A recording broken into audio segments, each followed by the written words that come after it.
కీర్తన 112వ అధ్యాయము. యెహోవాను స్తుతించుడి.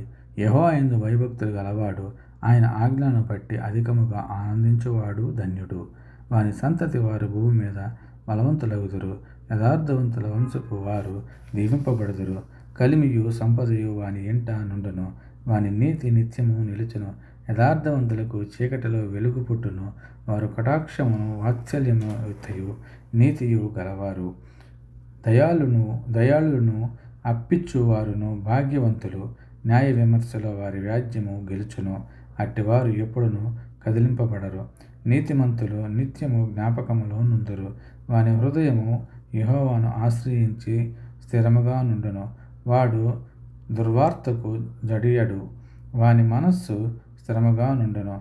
తన శత్రువుల విషయమైన తన కోరిక నెరవేరు వరకు వాడు భయపడడు. వాడు దాతృత్వము కలిగి బీదలకిచ్చును. వాని నీతి నిత్యము నిలుచును. వాని కొమ్ము ఘనత నొంది హెచ్చింపబడును. భక్తిహీనులు దాన్ని చూచి చింతపడుదురు. వారు పండ్లు కొరుకుచు క్షీణించి పోవుదురు. భక్తిహీనుల ఆశ భంగమైపోవును.